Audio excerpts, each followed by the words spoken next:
Di episode sebelumnya, Malvin dan teman-temannya memutuskan masuk ke Menara Jam Kronos Raya menunggu teman-teman mereka hadir untuk berangkat ke rumah Malvin.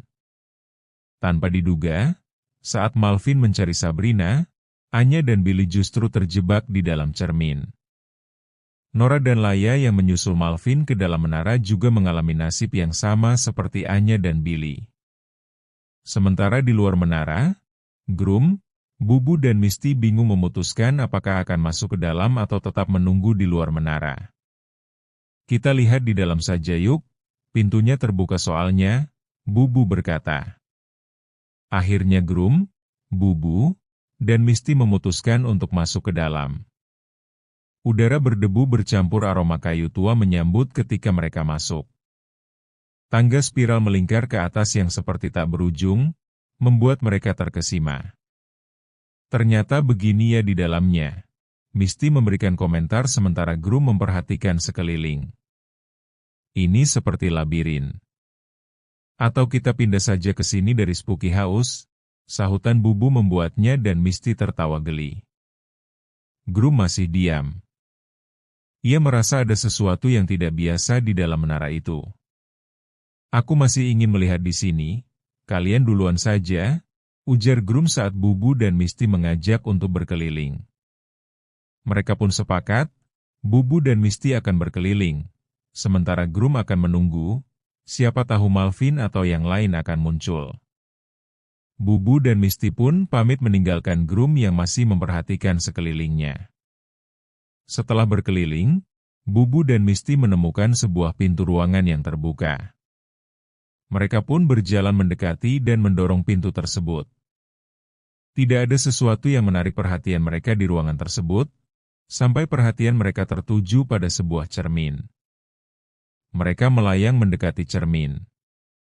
Seperti ada sesuatu yang menyuruhnya untuk mendekati cermin tersebut. Aneh sekali, bukannya harusnya kita tidak punya bayangan? Tanya Bubu.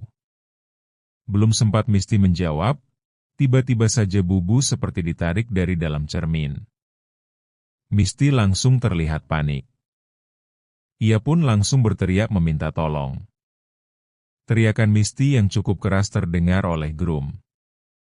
Dengan cepat ia bergerak menuju asal suaranya.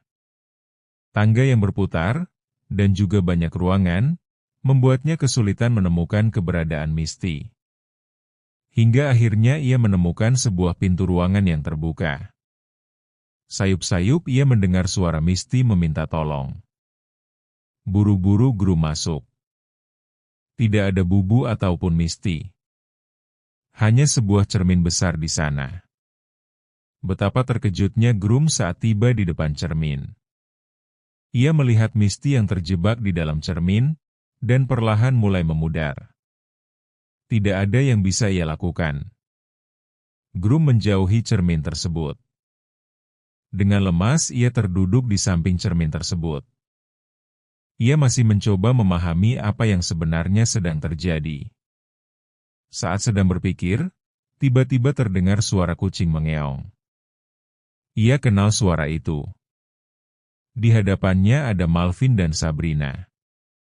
Bubu dan Misty ada di dalam, ia menunjuk cermin.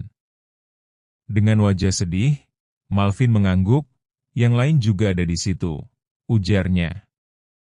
Groom tertunduk sedih. Ayo kita kelilingi tempat ini, kita harus cari cara membebaskan mereka. Malvin mengajak Groom untuk bangkit. Mereka tidak tahu apa yang harus dilakukan, tapi mereka percaya pasti ada jalan keluar.